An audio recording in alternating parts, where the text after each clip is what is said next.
Bonsoir à toutes et à tous. 16e épisode de Jour de Coupe. On est toujours là, on est toujours plus ou moins en forme parce que les matchs commencent à rallonger très fortement. On ne remerciera pas l'Afrique de nous envoyer des tirs au but tous les soirs à 21h. Ils pourraient le faire sur le match d'avant, ça serait pas mal. Bonsoir à ceux qui sont déjà dans le chat, Dixon, Maxlar, la Gringo et Letco. Je suis choqué, on vient d'assister à l'élimination du Sénégal. Oui. Voilà, on va en parler dans un instant parce que oui, il s'est passé des choses assez folles aujourd'hui, hein, de manière générale. On a eu un petit peu tout. Ça a été un peu les montagnes russes, hein, même, on va dire, au niveau des émotions et peut-être même au niveau du football. On va saluer aussi RK7. Bonsoir à toi. Et puis, je vais saluer donc ceux qui vont m'accompagner ce soir. On va commencer tout d'abord par celui dont le continent a décidé qu'on ne démarrerait plus à 23h mais après minuit. Monsieur Farouk Abdou. Salut Farouk, comment vas-tu? Salut Nico, bonsoir à tout le monde. Effectivement, on s'était dit qu'un petit 17-20 heures serait pas mal au vu de la config qui est en train de se dessiner. Euh, pour les personnes ayant un travail avec des horaires normaux et ayant besoin de ressources, ça va commencer à devenir de plus en plus compliqué. Bon, après, c'est vrai que moi, de mon côté, on commence à entrer dans mes heures. Voilà. Mais... C'est vrai, mais es-tu une personne normale? Ça, c'est un Ah, ça. autre débat. Je suis une IA, n'oublie pas. Hein, Lucarne Opposé est une IA. Euh, On va saluer Pierre. Oui, j'ai forcément gardé un œil sur ce très match de très haut niveau qui était Bordeaux-Angers. Bonsoir à ma foi, à Alrami et à Antoine. Voilà, ça, on va parler de l'Afrique dans un instant, mais je vais accueillir l'autre personne qui va m'accueillir. Vous aviez hier Kylian Bessonov, le Tadjik. On va saluer ce soir Kylian Al-Besson, le Jordanien. Comment vas-tu, Kylian? السلام عليكم في هذا البرنامج أتكلم باللغة العربية. Farouk, un avis? Un bon 6 sur 10, bravo pour l'effort. La prononciation nécessitera plus que 2 heures, mais oui, nickel. Au moins, je l'ai Pour le bossé reste. par rapport à hier. Oui, oui, c'est un très bel effort. Voilà. Non, non, franchement, c'est moi qui ne parle absolument pas arabe, j'y crois presque. Hein. Ah. Par contre, Kylian a eu la lucidité d'enlever les propositions de traduction qui avaient été proposées tout à l'heure dans le chat, qui disaient que soi-disant on était un programme bienveillant et agréable. Vu comment on taille à longueur de soirée, on n'est ni bienveillant ni agréable. Si, on taille avec bienveillance. Qui aime Boris, bien il est bien mignon, mais c'est un petit peu mensonger.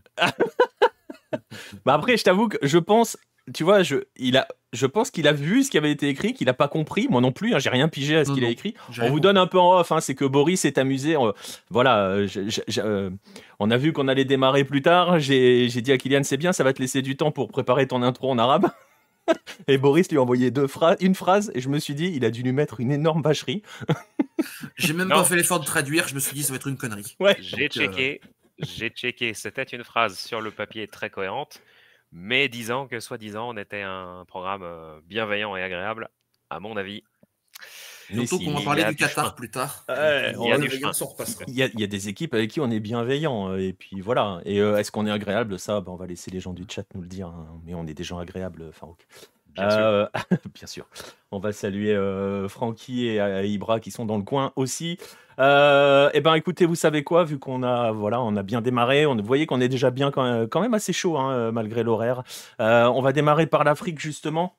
On va démarrer justement par l'Afrique, Farouk. On va y aller dans l'ordre hein, des matchs du jour. On va commencer par ce match du Cap-Vert qui a vu justement, si j'ouvre le bon, voilà, la victoire du Cap-Vert face à la Mauritanie. Il y avait cette notion pour le Cap-Vert d'être favori du match. On se doutait que Amir Abdou allait nous préparer un joli petit piège dans lequel le Cap-Vert pouvait tranquillement s'embourber. Ça a bien failli fonctionner quand même. Hein. Bah en fait, la désillusion est vraiment cruelle et le dénouement est vraiment cruel pour la Mauritanie, même si le Cap-Vert a eu les meilleures occasions, a été moins étincelant qu'au premier tour. Il n'était pas déconnant de se dire que, bon, bah, effectivement, 85e minute 0-0, bon, bah, on se dit, on est parti pour la prolongue, et le Cap-Vert n'est pas arrivé à se montrer suffisamment réaliste pour sortir cette courageuse Mauritanie qui a eu son temps fort à l'heure de jeu. Et Mais c'est ce que j'allais te dire. Ils ont leur temps fort et ils peuvent le faire basculer ce match, hein. oui, oui, justement, sur les 2 occasions qu'ils ont, autour de la 60e avec, l'occasion d'Anne qui je sais pas comment il fait pour pas cadrer parce qu'il est vraiment très près et si je dis pas de bêtises, le coup franc de Koïta, à moins que ce soit l'inverse, le Non, coup c'est franc ça, il me semble extrême que c'est bien bradouille est tout Koïta le coup près. franc, ouais. S'il y avait moyen de pas repartir bredouille de ça, si tu omets les occasions que Ryan Mendes a au début et puis cette reprise, complètement ratée en deuxième mi-temps, qui était vraiment, heu, très près. Au final, dans la globalité, le Cap-Vert avait pas eu tant de munitions que ça, donc tu pouvais te dire que la Mauritanie était pas loin d'avoir réussi son coup, d'embarquer au moins le Cap-Vert dans 30 minutes, de rab, stressantes. Ouais, ouais, ouais. Et ils s'en Mais sortent. Mais voilà, mais ils s'en sortent, hein, sur ce penalty, justement. Bon, il y a rien à dire, hein. ouais, mais ça fait trop de la peine, il est rentré à la 80e El Ouely, le pauvre, cette remise de la tête mal assurée Ouais. qui entraîne la faute de Niasse et ce péno, franchement, ça brise le cœur parce que c'est en huitième de finale d'une compète internationale, perdre sur ça, c'est d'une cruauté, le sport est comme ça, mais par contre, c'était une erreur, ce que tu peux pas faire à ce niveau. Ouais, non, mais je suis d'accord avec toi sur l'aspect cruel, c'est-à-dire que d'un côté, tu as la tête mal assurée d'El Wely et de notre côté, tu as bah, Niasse, il a pas le choix. Peut-être que. Peut-être que si, je sais pas, enfin, il se fait avoir alors que jusqu'ici, il fait un match, il fait un match parfait, quoi. Oui, oui, et puis là, pareil, moi, je vois quand même pas mal de similitudes de Niasse avec Kofi sur le côté un peu à la fois athlétique et assez souple. J'aime bien son style aussi, mais là, du fait que la remise elle est mal assurée et que l'attaquant il était passé devant, c'était presque inéluctable que il le touche, c'était fini. Bah ouais, c'est ça. Le touche, c'était fini. Et du coup, bah, c'est Ryan Mendes qui transforme le péno. Donc Ryan Mendes qui, avec le gardien Vozinha, est le dernier représentant de la première génération du Cap-Vert qui a été quart de finaliste de la CAN en 2013. Donc voilà, 11 ans plus tard, il n'en reste plus que deux, donc Vozinha et Ryan Mendes. Et donc, ça leur fait une nouvelle occasion. C'est un beau clin d'œil pour la première génération qui avait brillé, celle du début des années 2010. Mais je trouve qu'au regard des 90 minutes, le Cap-Vert s'en sort plutôt bien et a été moins étincelant qu'au premier tour, avec notamment, bah, j'ai trouvé notamment Bébé encore beaucoup trop statique et Ouais. Cabral un peu moins vif que ce qu'on lui avait vu, notamment face au Ghana. Mais bon, c'est une offrande et ils ne l'ont pas refusée. D'ailleurs, l'entrée de Gary Rodriguez, je crois que c'est Gary Rodriguez qui entre à la place de Bébé, ça fait un peu de bien. Bah, c'est pas le même profil, quoi. Non, mais du coup, tu vois, ça fait, voilà, ça fait. Enfin, je vais pas dire que ça change la donne parce que ça vient pas de là, parce que dans l'absolu, comme tu l'as dit, il y a pas une pluie d'occasions non plus, hein, pour le Cap-Vert. Non, non, Heu, effectivement, je retrouvais plus qui avait eu l'occasion. C'était effectivement Cabral qui rate complètement sa reprise alors qu'il est extrêmement bien placé. Celle-là, moi, je suis pas sûr que contre le Ghana, il la loupe. Mais c'est peut-être signe aussi que ça commence un petit peu à plafonner. On voit aussi que la débauche physique va commencer à user des 11 de départ qui ne varient pas beaucoup. Bon, même si Bébé fait pas beaucoup de déplacements et qui joue un petit peu indépendamment de l'animation de son équipe, je les ai trouvés quand même plus usés qu'au début. Ce qui est, au fond, et on et et on arriverait sur la fameuse question de la profondeur de banc de cette équipe-là, sachant que ça va monter d'un cran parce que, je vais checker, je vais afficher le tableau d'ailleurs, même si ça spoil, mais bon, vous avez vu le match. La demi-finale potentielle, le quart de finale, pardon, potentiel, c'est Maroc ou Afrique du Sud, il va falloir monter d'un cran quand même. Donc, est-ce que voilà, par ouais, rapport à la notion de est-ce que tu plafond, changes de stratégie? Est-ce que, je sais pas, est-ce ouais, que est-ce que tu tu vas les vois changer commencer de à stratégie, attendre le très Cap-Vert? bas? Bah Avec ce non, qu'ils parce que montrent depuis le début? non, ce serait con. Et puis, vu que c'est bien rodé. Après, c'est sûr que ce qu'on a dit depuis le début, c'est toujours un peu curieux d'avoir une équipe qui bouge beaucoup comme ça et un neuf aussi, bah pas, je dirais pas concerné, mais qui est un peu dissocié du reste. Oui. C'est toujours un peu curieux, mais bon, ils s'y retrouvent et puis ils avancent comme ça. Mais là, clairement, la victoire d'aujourd'hui montre que ça commence un peu à piocher. Et après, d'un autre côté, ils étaient avec, le statut de favori sur ce match, donc c'est aussi un statut à assumer. Tu vois ce que je veux dire? Oui, bien sûr. Et Et on le pour voit, autant, ils je n'ont te pas coupe 2 beaucoup secondes, déjoué. mais Je t'en prie. on le voit par exemple en Asie, c'est peut-être plus «flagrant» entre guillemets en Asie, où certaines équipes, dès qu'elles se retrouvent avec une position de favorite, bah, elles ont un petit peu plus de mal. Ça ne veut pas dire que c'est des équipes qui sont, obligées qui passent leur vie à attendre et à jouer le contre, mais qui ont du mal à assumer ce statut où, tu vois, quand ça génère une attente particulière où on dit: «Bah, là, vous êtes devant». En Asie, on le voit par exemple très bien avec l'Ouzbékistan, on peut même le dire avec le Japon. C'est quelque chose qui peut aussi arriver au Cap-Vert. Ah, de pas arriver à assumer, Ouais, au de pas moment où gérer un tu statut.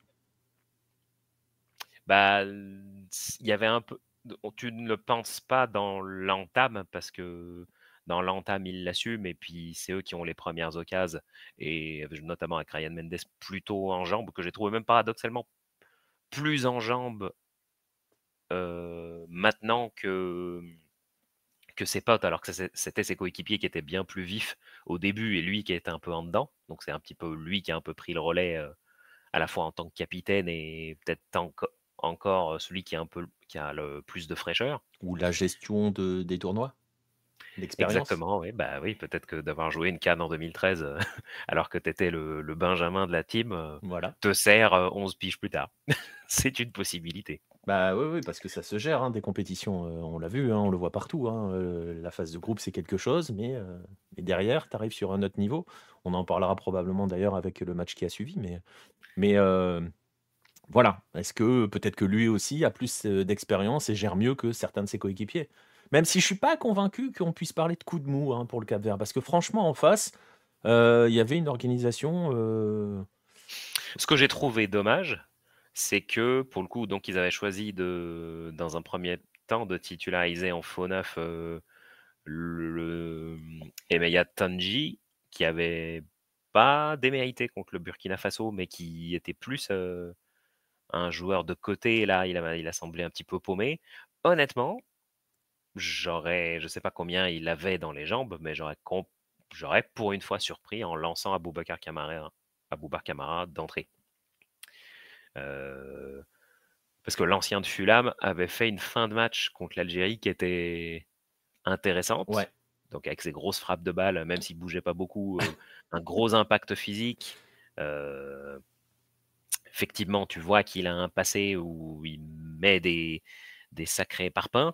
Je sais pas si je l'aurais pas fait débuter. Après, c'est difficile à dire ouais. dans le statut du groupe et la dynamique, mais je sais pas, je l'aurais plus vu pour ce genre de match que je l'aurais plus vu titulaire pour ce genre de match. Ouais, mais tu vois, c'est d'autant plus difficile à dire que franchement, sans cette malheureuse erreur, parce que c'est une erreur, c'est une grosse erreur, défensive, on l'a dit tout à l'heure, hein, le plan de la Mauritanie avait fonctionné. Ils emmenaient le Cap-Vert en prolongation, voire plus si affinité. Voilà, tu vois, c'est difficile, hein, en fait, de reprocher quoi que ce enfin reprocher, on s'entend, hein, Non, oui, c'est un de peu un fait de match, ouais. ouais, c'est difficile de trouver, il y a eu un côté, négatif à la prestation de la Mauritanie puisqu'on l'a dit, l'organisation a parce que on parle d'un côté, du côté, est-ce que ça plafonne côté Cap-Vert? C'est possible, on verra ça au prochain match où il va falloir monter d'un cran, encore. Est-ce que c'est aussi la Mauritanie qui a fait que, que le Cap-Vert n'a pas trouvé de solution ou ne trouvait pas de solution? Il y a un peu de ça aussi, je pense, Oui, il y pour le a coup. un peu de ça aussi, il y a un peu de ça aussi et effectivement, c'est un fait de match, tu as ton latéral qui se blesse et le remplaçant qui est peu expérimenté, bah, sur son deuxième, troisième ballon, il est pas encore dans le match et il te fait une faute, malheureusement fatale, mais du coup, c'est l'apprentissage, cruel du haut niveau, C'est ça. mais au pire moment possible, et dans le pire moment possible de l'histoire du pays, parce que c'était le premier huitième. Oui, c'est vrai que c'est compliqué. Il va falloir qu'il s'en relève. El Wally, ça va pas être facile. Il va avoir quelques semaines difficiles, effectivement, je pense, mais c'est pas un milieu, normalement, lui? Bah, sauf erreur de ma part, peut-être qu'ils n'avaient pas de latéral Ouais, c'est ça. remplaçant et qu'il était peut-être plus ailier. Ouais, en fait, c'est surtout que le geste n'est pas ouais, c'est peut-être pas celui d'un défenseur. En fait, il n'y a pas grand-chose qui va dans le geste, indépendamment de l'erreur. Le choix de le faire aussi ne le va pas. Je pense que, j'ai vaguement l'image en tête, mais je me demande s'il peut même pas juste la contrôler et repartir, parce qu'il n'y a pas de Ouais, mais pression. des fois aussi, tu as des joueurs, même expérimentés, qui font d'un boulon. Tu sais, est-ce que tu as déjà vu des contrôles de la poitrine au ras de la pelouse, alors que tu te dis, mais pourquoi il la contrôle pas simplement du pied? Des fois, Hmm, tu vois des dingueries. c'est Alors, vrai, c'est qui vrai. sont des fois difficilement explicables. Là, ça ressemblait un peu à ça. Ça ressemblait à pourquoi tu tentes de la prendre comme ça. Ouais. Mais c'est difficile de juger au très haut niveau pour la première Oui, fois dans un à match la, aussi, ouais, aussi compliqué. ouais, c'est ça. Puis à la 85e d'un huitième de finale de Cannes, bon, Oui, voilà quoi. Où tu oui, viens d'entrer parce que l'autre est blessé. Si ça se trouve, t'étais même pas c'est prévu. un cadeau. C'est pas un cadeau. T'étais peut-être même pas prévu d'entrer concrètement dans ce match. Bon, Ouais, voilà. on En peut tout pas cas, juger. C'est en tout pour cas, ça que j'ai dit c'est cruel. ouais, ouais, c'est ça, c'est ce que j'allais reprendre. C'est cruel. Je sais pas si j'avais salué Arclune, je le fais maintenant. Francky qui nous parle de Zuricho. Il n'y a pas, il y a pas de Géorgie, puisqu'ils sont européens, donc vous entendrez jamais Kylian parler en géorgien. Euh, on va saluer JBK. Je vois qu'on parle de la CAN. Ouais, on va parler, on continue de parler de la CAN. Je le disais, le Cap-Vert affrontera en quart de finale le vainqueur de Maroc-Afrique du Sud. Justement, tout ce que l'on a un petit peu soulevé là sur Ce la serait notion. un petit clin d'œil d'ailleurs, parce que si jamais c'est le Maroc, ils s'étaient croisés en poule quand le Cap-Vert atteint l'écart. Ce n'était pas le même Maroc qu'aujourd'hui. Et alors, c'est un Cap-Vert aussi bon que celui de 2013, mais ce n'est pas le Maroc de 2013. Ça, c'est sûr. Ce serait un beau clin d'œil qui est ce type de retrouvailles 11 ans plus tard. Bon, on va dire que ça le sent quand même, quoi, du coup. Parce que le football aime les clins d'œil quand même, hein. C'est vrai, dès qu'il y a moyen, par exemple, qu'il y ait Argentine-Nigeria en Coupe du Monde, Voilà, on nous en resserre un autre. Donc, voilà, les clins un d'œil, clin quoi. d'œil de plus, bah, bien sûr, bien sûr.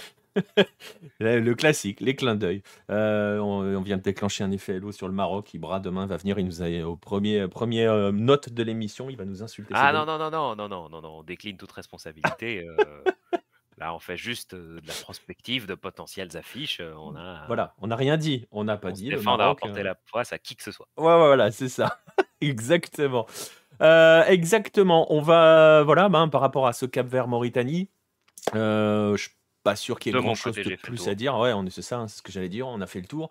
On va se projeter, on va pas se projeter, on va revenir sur l'autre match, le match du soir, celui qui nous fait démarrer à plus de minuit, ce Sénégal-Côte d'Ivoire. On s'était demandé hier dans quel état allaient être les Ivoiriens. On s'était dit, si on était Sénégalais, on leur mettrait une petite tornade d'entrée, histoire de leur enfoncer la tête dans le seau. À la 3e minute, Le plan on pouvait semblait se dire que rouler. quelque chose se dessinait. Voilà, ça semblait partir comme sur des roulettes pour le Sénégal. But magnifique d'ailleurs de Diallo. Ouais, il a Euh, demi-volé de l'espace, quoi. Incroyable, il a arraché les buts. Euh, et puis, c'est en ça que le foot est génial. Il va y avoir plusieurs niveaux d'analyse pour cela. Il y a un premier fait de jeu qui est la non-exclusion de Sadio Mané, qui doit prendre Ouais. rouge, très clairement, surtout dans dans ce monde moderne avec VAR. Je suis même pas convaincu que le VAR ait été consulté sur cette action. Il me semble pas, parce que je pense que je crois que c'est Sangaré qui prend la faute. Ouais. Il tarde un peu parce qu'il essaye de montrer à l'arbitre que la faute est sévère, donc nécessite un review, mais il reste, je pense, un petit peu trop par terre et ça dure et puis c'est pas revu. Et donc, le banc sénégalais se dit on s'en sort pas trop mal. Il me semble que sur le ralenti, euh, Sadio Mané, juste avant de faire le tacle, perd un peu l'équilibre. Enfin, son dernier appui a une vraie bonne glissade. Alors, ça accompagne le geste qui est un peu dangereux. Mais effectivement, ouais, ça doit être rouge. Ouais. Ouais, on est en 2024 à l'heure où le VAR et la règle, en fait, en plus, elle est claire. Il n'y a même pas de question d'intentionnalité, de violence, de rien. Normalement, la règle est claire. Si tu touches au-dessus de la cheville, c'est rouge direct. Là, pour le coup, alors je suis d'accord, hein, il lui explose pas la jambe, mais tu vois, pour le coup, et comme le dit Brett Sinclair, c'est vrai que Sangaré sort sur civière, donc le VAR a le temps d'agir. Bon, Ouais. ils étaient peut-être en train de commander un Burger King, je sais pas. Et il y a un autre aspect, c'est que Sadio Mané démarre le match à fond et assez agressif sur toutes ses prises de balles. Là, c'était une continuité où il se jetait vraiment sur tout de manière un peu incontrôlée. Et effectivement, ça aurait pu coûter très cher. Mais en fait, c'était dans la droite ligne d'un début de match où il était partout et peut-être un peu trop partout. Un peu trop partout. Mais justement, et c'est aussi en cela que je voulais aborder le côté tournant, parce que il est parti très fort. Le Sénégal est très fort aussi. Et j'ai envie de dire, le non-rouge, ça l'a quand même bien calmé à Sadio. Oui. Forcément, bon, il prend un jaune dans l'histoire, mais il sent que à la moindre boulette, il va s'en prendre un deuxième. Ouais, Et le Sénégal redescend d'un cran, exactement. redescend d'un cran dans l'intensité. Et c'est comme si, au moment où la machine tourne la clé pour s'éteindre, n'arrive pas vraiment à se rallumer. Et pendant ce temps-là, la Côte d'Ivoire qui se dit on a échappé à un bouillon assez sévère, la Côte d'Ivoire se remet dans le match et s'ensuit une mi-temps où en fait le Sénégal les attend, la Côte d'Ivoire galère beaucoup dès qu'elle s'approche des 30 mètres. D'ailleurs, en définitive, à part une espèce de prise de balle un peu tractée loin par Seko Fofana jusqu'à devant les cages et que Edouard Mendy négocie bien, Oui. sauf faire de ma part, il n'y a pas grand-chose dans la première mi-temps, mais tu sens quand même que le Sénégal c'est un peu déconnecté. Complètement. Le Sénégal paye son non-match. Ils se sont dit 1-0, c'est réglé, alors que non. Ça va être la grande question, hein, de savoir si le Sénégal, entre guillemets, a été suffisant ou dans cette histoire-là. Il y a quand même un élément, et tu vois, c'est là où je trouve quand même que, enfin, ça joue un rôle quand même, hein, d'être à la maison. C'est à double tranchant, mais pour le coup, ce que je trouve aussi intéressant dans l'histoire, c'est que pour le coup, le stade a joué son rôle. Et ce qui est intéressant dans la première mi-temps, tu le dis, la Côte d'Ivoire revient, elle n'est pas forcément dangereuse, mais il y a un fait, je trouve, qui est important, c'est qu'elle embarque le stade avec elle. Ben, c'est bizarre, mais vu de la télé, en fait, Vu de la télé, hein. Faudrait demander peut-être à quelqu'un qui était sur place pour voir un peu le truc, mais tu sentais au début où tu n'avais pas l'impression que la Côte d'Ivoire jouait un 8e de CAN à domicile. C'était un petit peu bizarre. Enfin, il y avait un peu le côté C'est ça. traumatisme encore là. Tu sentais que les gens attendaient de voir. Oui. Mais il y avait une vraie crainte et que le but n'a pas vraiment dû C'est ça. les embarquer dans le truc. Mais le sentiment que j'ai, c'est que même si le Sénégal reprend un peu la main sur la deuxième mi-temps, effectivement, il y a cette action où, à mon sens, c'est peut-être la deuxième erreur où je pense qu'il y a péno sur Ismaïla Sarr. Ouais. En fait, même en ayant repris la main, le Sénégal poursuit sa déconnexion. Il commence à y avoir des occasions que Edouard Mendy sort. Il y en a 2 très chaudes. Et quelque part, ce qui se produit, c'est pas qu'on le sentait venir, mais ça pendait un peu au nez du Sénégal, cette action qui mène au péno de Franck Kessié. Ouais. Avec pareil, hein, encore un arbitre qui voit pas le penalty dans le direct. Enfin, c'est quand même. Qui met un jaune pour simulation. Et qui met un jaune pour simulation, c'est encore plus fort. Ouais. Et puis, c'est Nicolas Pepe qui voit là. Il y a quelqu'un qui lui signale qu'il y a un petit problème. Quand même. Et là, pour le coup, alors ils avaient fini, hein, ils avaient retrouvé leur micro, les gars du VAR, parce que, alors franchement, s'il n'y a jamais penalty là-dessus, je pense qu'on peut annuler la règle du penalty au football. Il n'y en aura plus jamais. Oui, là, oui. Mais en fait, c'est surtout que. Alors, j'ai trouvé intéressant. Les Ivoiriens n'ont pas trop insisté. Ils n'ont pas mis une énorme pression. En fait, ils se sont simplement dit: «Bon, bah, c'est bon, quelqu'un va lui dire que qu'il faut aller voir l'écran et puis ça va se régler», mais je n'ai pas senti Bah, c'est une peut-être grosse effervescence et une grosse pression. ouais, mais c'est peut-être, tu vois, c'est peut-être l'effet, maintenant il y a le VAR et donc tout le monde sait que forcément si c'est hyper gros enfin là franchement il était gros le penalty, il était, voilà. Ouais, mais tu joues une canne à domicile. Ouais, Tu mais un truc le risque pareil, je suis le pas problème c'est sûr qu'il que vient de mettre un jaune pour simulation à ton gars. Je peux t'assurer que s'il y a n'importe quel joueur ivoirien qui arrive et qui lui dit: «Non mais mec, ça va pas», il se prend un jaune direct.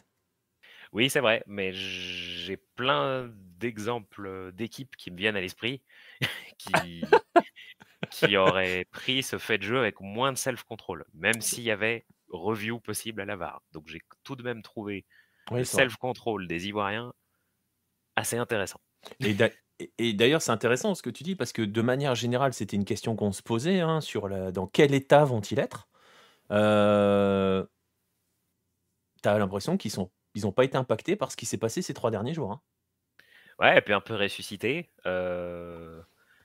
l ça monte en intensité dans la détermination. Tu commences à voir en deuxième mi-temps, même avant le péno, bah, Serge Aurier haranguait la foule, des gestes un petit peu d'encouragement, mais rien d'excessif.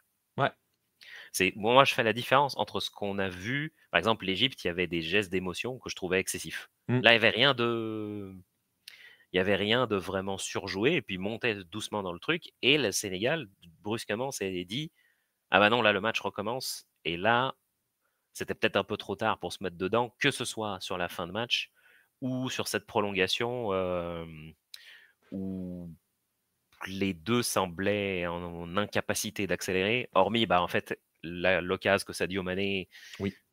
bah, je sais pas, peut-être qu'il doit mieux la jouer, clairement. Ah, je suis persuadé qu'il doit mieux la jouer. Il part à la limite du hors-jeu. Je pense qu'en plus, pour dire les choses, je pense que s'il y a but, ça va être checké 10 fois parce qu'à mon avis, c'est un peu limite. Il a Ouais. de l'avance sur tout le monde. Je ne comprends pas pourquoi il ne repique pas vers l'axe et je ne comprends pas pourquoi il ne garde pas l'avance qu'il a, parce que c'est lui qui ralentit, hein. Il s'arrête quasiment. Bah, en fait, il a fait Il le laisse choix revenir. d'attendre pour faire le duel, ouais. C'est ça, mais je ne comprends pas, avec l'avance qu'il a, il y a un défenseur qui revient, qui va potentiellement se retrouver sur son chemin, pourquoi il va pas chercher le 1 contre 1? Plutôt que d'arrêter, se temporiser, laisser revenir tout le monde. Surtout que, très franchement, le seul qui a suivi côté Sénégal, c'est Gana Gueye.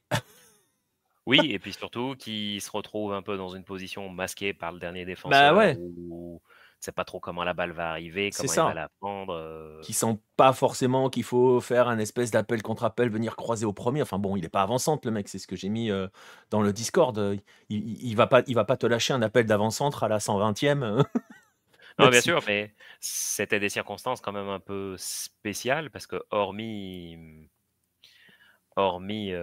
cette occasion-là, tu sens que les 30 minutes, ont été un peu un calvaire pour tout le monde, heu et puis effectivement, c'est comme si le Sénégal s'était complètement déconnecté. ouais, c'est ça, mais l'image de, tu mets la clé enfin, tu vois, c'est tu ton start and stop, mais il redémarre pas. Heu, Oui et puis inconsciemment, au lieu d'aller chercher, les fils, tu dis: «Oui bon, en face, ça va suffire, ils ont la tête dans le seau, ça va passer tranquillement». Sauf que, ben, une action, venant après des occasions te réveille et te dit: «Bah non, ça ne suffisait pas». et puis pas la sensation que non plus, du côté d'Aliou Cissé, il y a la volonté de redémarrer la machine. C'est assez bizarre, hein. Le match est très étrange, hein, quand même pour le Sénégal. Non mais en revanche, il s'en est aperçu. Quand tu vois les gros plans sur Aliou Cissé en première mi-temps, il est assez mécontent. Oui, mais il fait rien changer, il essaye pas d'inverser la tendance, je trouve. Oui, mais il a dû estimer que son 11 va remettre les choses dans l'ordre, sans avoir besoin de casser un statut et de sortir quelqu'un et c'est à ce petit jeu-là que, le temps s'est un peu égrené aussi. Mmh, ouais. Donc non, il y aura Je sais pas pas de si on c'est peut ça ouais, je sais pas vas-y. si on peut parler de sabordage, mais Ouais, c'est peut-être un peu fort parce que, le problème en fait, tu vois, c'est le problème de l'analyse. C'est-à-dire que soit tu l'analyses uniquement sous le prisme Sénégal, qui était le grand favori, qui mène dès la 3e minute, où tu te dis: «Ils vont leur rouler dessus» et en gros, ils ronronnent et ils s'endorment. Un peu comme avait fait l'Égypte en phase de groupe, hein. C'était sur son match d'ouverture où ils marquent à la 1re minute, mmh, et derrière ils s'endorment. C'est un peu ce même genre, hein. Soit tu l'analyses comme ça, mais dans ces cas-là, ça met pas non plus, enfin en valeur entre guillemets, les ressources mentales de la Côte d'Ivoire, mine de rien, parce que il faut c'est aussi vrai. valoriser par rapport à ce match-là. Il faut rappeler d'où ils viennent ces garçons quand même. Oui, Qui bien entendu, mais tu es obligé tout de même aussi de te dire que, malgré tout cela, offensivement, ils ont beaucoup, beaucoup galéré et en fait, alors tu te poses la question, même, si effectivement maintenant tu as une transformation mentale, mais tu dois tout de même te poser la question maintenant pour les quarts de finale, comment tu joues maintenant? Parce alors que là, on n'est plus dans l'irrationnel du on est miraculé, on n'est plus dans l'irrationnel du on est ressuscité. Là, c'est tu commences à te poser la question de eh ben, qu'est-ce qu'on fait maintenant? oui, et est-ce qu'on garde ce système-là? Parce qu'il y a quand même eu des choix forts, hein, d'Emers Faé, pour le coup. Mmh, Ça a bien bougé. Il a bougé son milieu, notamment. On l'avait souligné qu'il avait 3 profils similaires, avec Sangaré, Seko Fofana et Seri.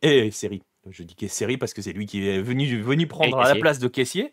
Là, voilà, il a posé série, ça change des choses quand même, parce que du coup, tu te retrouves, tu utilises un petit peu plus ces qualités de percussion de Sangaré et Fofana. On est d'accord qu'il y a toujours un souci devant. De toute façon, le souci, il va pas le régler comme ça. Voilà, Non, mais il a essayé Gradel derrière ses 2 attaquants. Bon, Gradel qui faisait un peu ses 32 ans, et beaucoup même. beaucoup, ouais, ouais, ouais.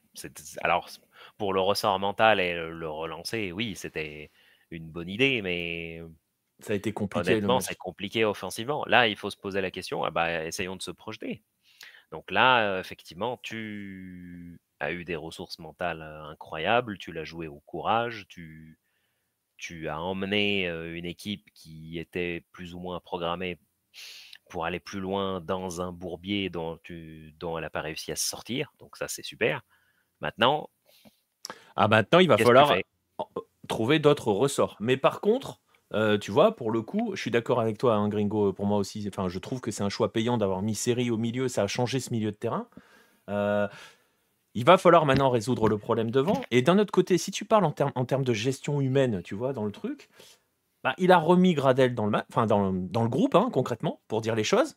Parce qu'on ne sait pas dans quel état d'esprit il était. Gradel, hein, tu le voyais, les gros plans qu'il y avait sur les matchs d'avant. Bon, il était au bout de sa vie, le garçon, sur le banc de touche. Et quand il fait entrer, j'ai trouvé Pépé beaucoup plus concerné que sur les premiers matchs, Ouais, plus en jambes. plus en jambes, plus, tu vois, avec l'envie de, enfin, redynamiser, on va dire. Il a fait entrer à l'air à la place de Crasso. Moi, j'ai toujours du mal avec Crasso, donc voilà. Mais Ouais, c'est compliqué. Ouais. c'est compliqué, oui. Mais bon, je reste persuadé que c'est pas un neuf qui peut jouer seul devant. Voilà. Donc, il a quand même, tu vois, il a quand même réinitié quelque chose. On va attendre, hein, voilà, hein, parce que tu l'as dit, c'était un match le lendemain du surnaturel. Mais voilà, jusqu'où ça peut aller cette histoire, on n'en sait rien. Il y a quand même un tour de force. Voilà, déjà, les joueurs ont montré mentalement qu'ils étaient quand même très costauds, les mecs. Parce que j'en Oui, connais quelques-uns qui auraient vraiment sombré quand même, hein, dans l'histoire. Euh, oui, c'est vrai, mais au final, et ça, c'est assez paradoxal, heu, ils avaient sombré contre la Guinée équatoriale et en fait, ils ont passé 3 jours à être éliminés. Du coup, est-ce qu'il n'y a pas eu comme là aussi, on va peut-être parler de déconnexion. Est-ce que c'est pas comme si la CAN avait recommencé aujourd'hui pour eux? Ça, de toute façon, la réponse, on l'aura que demain. On l'aura qu'à partir bah, du prochain match. Ça, c'est le jour d'après qui va compter pour eux, maintenant. Oui, bien sûr, mais ça semblait être une équipe, en fait, ça semblait être une équipe en mode: «Ah tiens, il y a un autre match». C'est-à-dire, «Ah tiens, on est encore là». Ouais, Enfin, c'était pas, enfin, dans le sens positif du terme, c'est-à-dire qu'ils ne portaient pas sur eux un traumatisme. oui. Très clairement. Et vraiment, pour le coup, on en parle de plus en plus maintenant des aspects mentaux, psychologiques qui entourent les joueurs. Franchement, pour le coup, parce que quand tu as connu un tel trou d'air que le match face à la Guinée équatoriale, quand tu as pris 3 jours où ça a été un bordel, mais pas possible, où tu as été éliminé jusqu'au dernier match, d'ailleurs, ouais, comme le disait Ibra, c'est le Maroc hein, Oui, qui qualifie la Côte d'Ivoire. Donc en gros, c'est ce qu'on disait hier, tu as fait tes valises, elles étaient prêtes, tu n'avais plus qu'à les fermer le dernier jour et puis finalement tu les as réouvertes. Tu prends un ouais. but d'entrée de match face à l'équipe qui est annoncée comme le grand favori. Faut y aller hein, quand même hein, pour revenir. Hein. Oui, Franchement, bien sûr. ouh. Mais ça, c'est alors sur les vertus mentales, il y a aucun débat. Simplement, dans le jeu, Mais dans le jeu, il va oui, falloir se poser la question de savoir qu'est-ce qu'on peut faire à partir du tour d'après. ben c'est ça. Maintenant la question c'est ok, ils ont montré qu'ils avaient les ressources, qu'ils avaient une résilience incroyable. Maintenant, oui, bah maintenant c'est ce qu'on dit, hein, le plus dur commence pour Emers Faé. Le quart de finale potentiel. C'est face au vainqueur de Mali, Burkina Faso.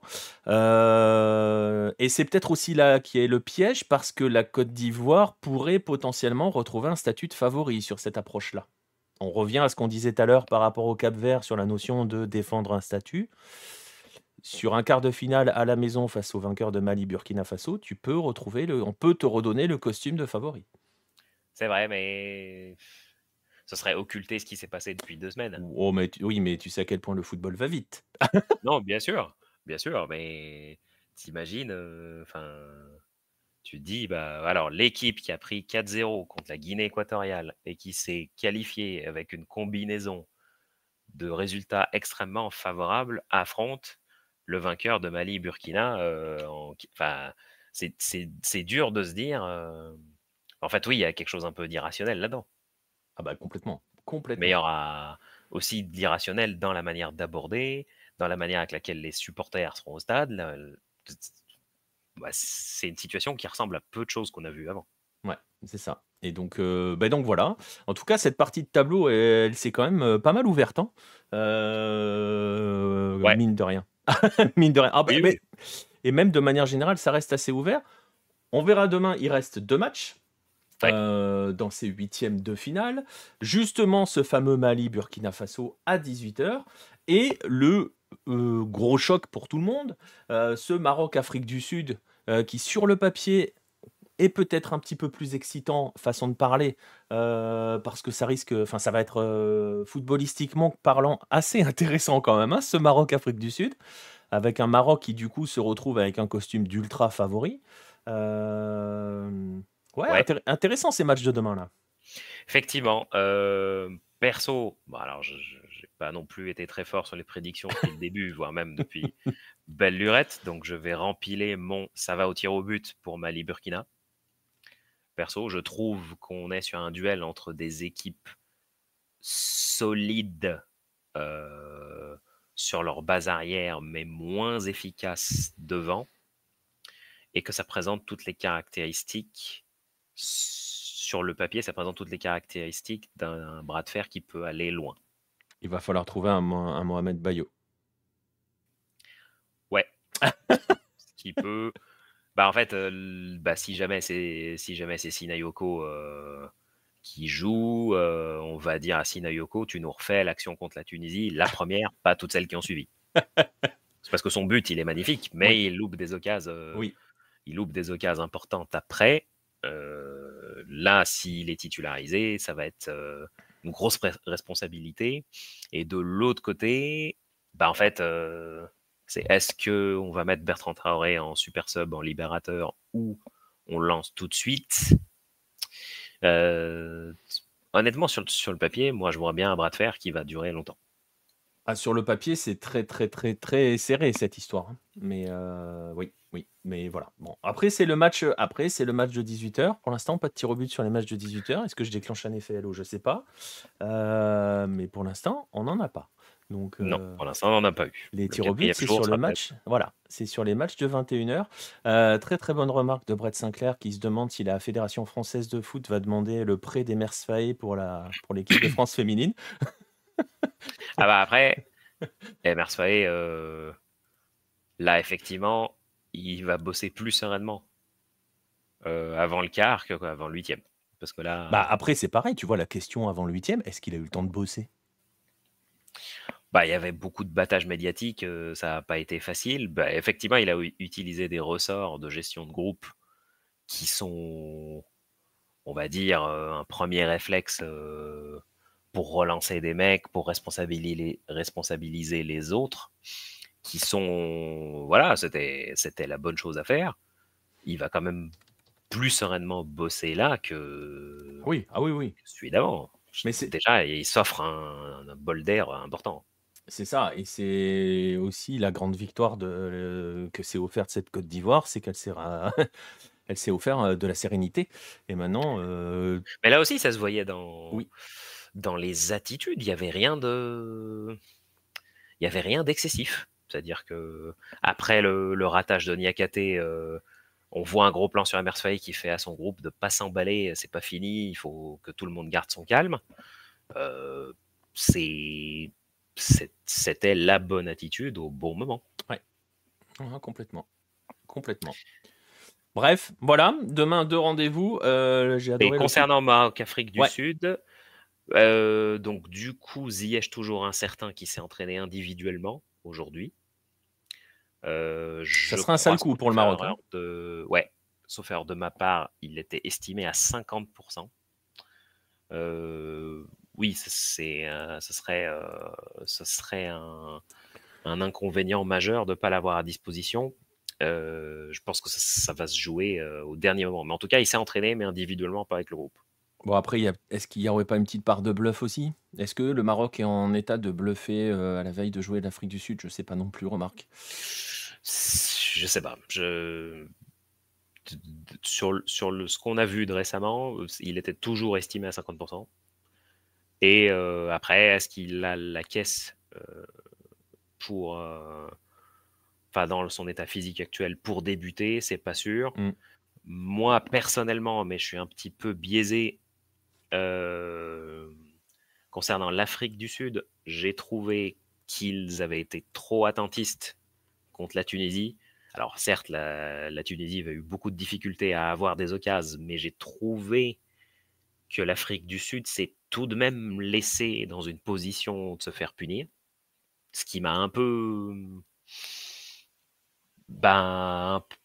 terni le bilan global. Alors certes, oui, ils ont eu leurs points, ils sont passés, mais s'ils jouent avec la même attitude contre le Maroc, honnêtement, ça n'est pas censé passer. Bah, disons surtout quand on voit l'équilibre défensif de ce Maroc-là. Oui, bien sûr. Donc, Mais en fait, c'est dans l'attitude, je les ai trouvés. Après, ils se sont laissés en position d'être punis. il y a quand même des chances, pour que l'Afrique du Sud joue le coup en mode on va juste bondir, on essaye de bondir en contre sur un Oui, match c'est face au possible. Maroc. Mais ça, c'est faut dangereux. surveiller Percy Tao comme le lait sur le feu. Mais je trouve que c'est un défi dans la mesure de la base défensive du Maroc. Voilà, c'est ça, exactement. Parce que faut les prendre de vitesse, hein, les deux de derrière, là, les deux centraux. Hein. Faut les bouger. Hein. Et puis rien n'interdit que un possible switch pour mettre Hakimi dans la zone de Percy Tao pour un peu baisser de son influence. Ça, c'est aussi une possibilité. Ouais. Je vois tout de même le Maroc favori.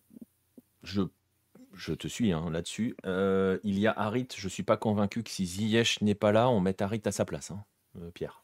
Je veux bien un peu d'Olympique de Marseille dans l'histoire, mais voilà. Oui, mais lui là, il est en train de mettre dans le chat, mais il est en train secrètement de jubiler de voir revenir les Sénégalais plus tôt que prévu. Oui. Et par contre, il a assez. Enfin après, oui, évidemment. Enfin, il y en a un qui va être probablement vendu aussi, donc bon. Ouais, mais là, ils sont tellement en galère que voir revenir 2 joueurs dans l'effectif qui commencent à être tendus. Ouais, mais il y en a un, tu vas peut-être pas le revoir. Donc, et puis quand tu vois son rendement en Ligue 1, bon, voilà. L'autre, oui. Et puis je pense qu'il lui manque surtout son Congolais défensif, si tu vois ce que je veux dire. Et il C'est n'est pas vrai. prêt de le revoir. Et pour le coup, bah oui, Chancel Mbemba, on le revoit peut-être pas tout de suite en Ligue 1. Pas tout de suite, va falloir attendre un petit peu. Le Maroc semble très bien préparé pour cette CAN. Oui, mais tu vois, Brett, c'est exactement ce qu'on se disait aussi, et c'était l'impression générale que dégageait le Sénégal jusqu'ici, et le Sénégal s'est endormi. Voilà. Ouais, bah, oui, mais du coup, le Maroc a tout de même l'expérience récente de s'être fait Tout à fait. endormir à ce stade de la compète.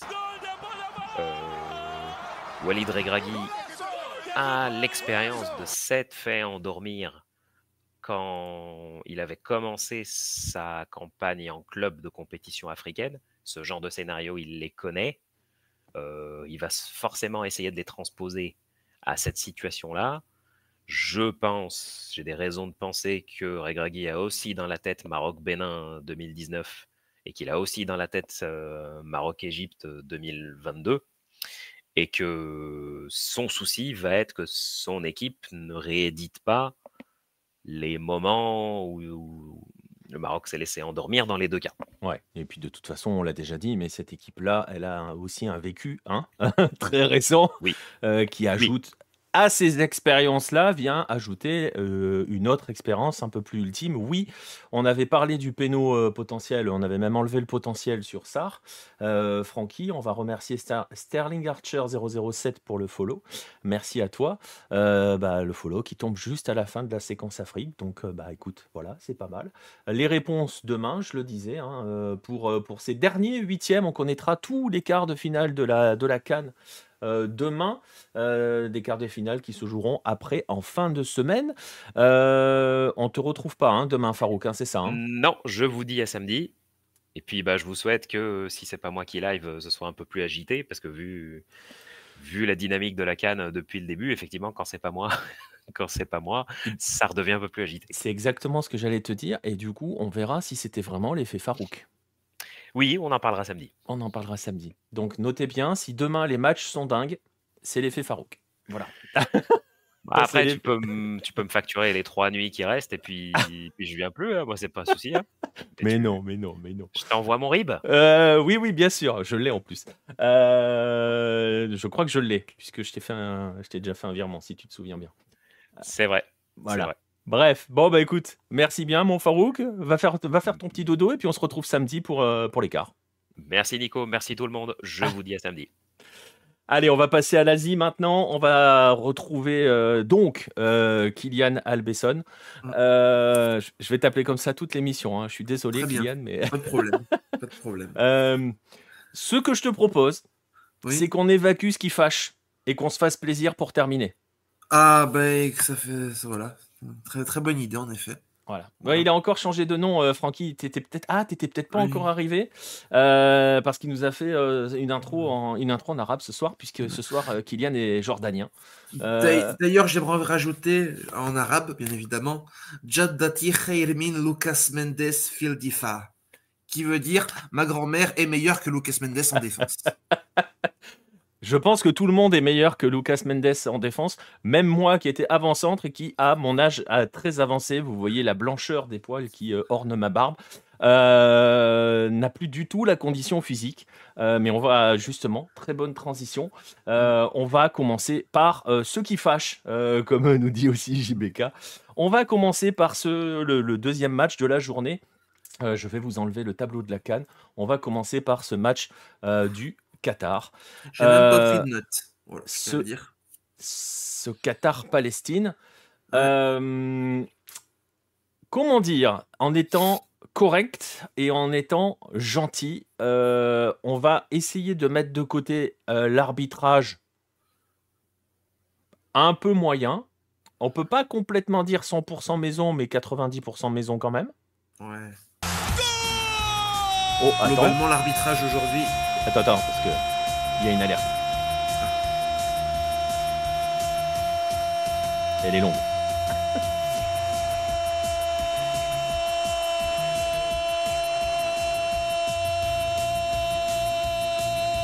Voilà, et on va remercier Mafoi pour le sub. Merci beaucoup à Mafoi. 7e mois de sub sur la plateforme verte pour Mafoi. Merci beaucoup.